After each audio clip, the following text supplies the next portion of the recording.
લગભગ ગયા બુધવારે રાજ્યના મુખ્યમંત્રી હર્ષભાઈને અમે 2-5 ધારાસભ્ય મંત્રી મળી અને ચર્ચા કરી છે. એની નવેસરથી દરખાસ્ત થઈ અને ખેડૂતને કેમ ફાયદો થાય વધારે, કારણ કે જરૂર છે.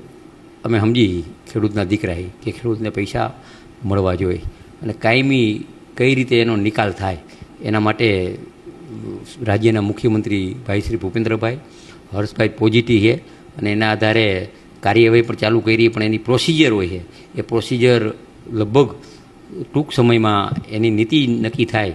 અને અત્યારે જે મોરબી જિલ્લાને જે પૈસા મળે છે એ 980 રૂપિયા મળે છે, બીજા જિલ્લામાં 480 રૂપિયા મળે છે.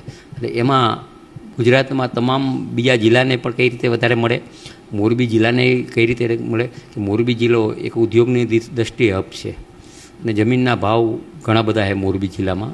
એટલે એને પણ કઈ રીતે ખેડૂતને વળતર મળે એની અમે આ રાજ્યના કૃષિ મંત્રી ભાઈ શ્રી જીતુભાઈ, તમામ ઘણા બધા મંત્રીઓ ગઈ બુધવારે મુખ્યમંત્રી આરે લગભગ 15 મિનિટ ચર્ચા કરી અને વધારેમાં વધારે પૈસા મળે અને સારી રીતે ખેડૂતને ફાયદો થાય એના પ્રયત્નો અમારા ચાલુ જ છે.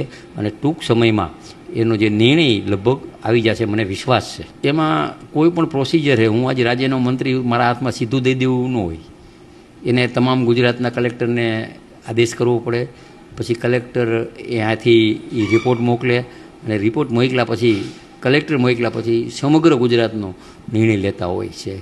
અને આ અલગ અલગ કંપની હોય, કોઈ પ્રાઇવેટ કંપની હોય, કોઈ સરકારી કંપની હોય, અને આ કંપનીનો કાયમી નિકાલ આવે બધાને કઈ રીતે ખેડૂતને ફાયદો થાય એનું સરકાર 100% આ રાજ્યના મુખ્યમંત્રી ભૂપેન્દ્રભાઈ અને હર્ષભાઈ પોઝિટિવ છે. અને લગભગ ઘણા બધા ધારાસભ્ય મંત્રીના વિસ્તારમાં આ પ્રશ્ન છે. એ પ્રશ્ન માટે ટૂંકા ગાળામાં અંતે ખેડૂતને ન્યાય મળે એવું સરકાર પોઝિટિવ છે. મારી નમ્ર વિનંતી છે, હક માટે તમે માગી શકો અને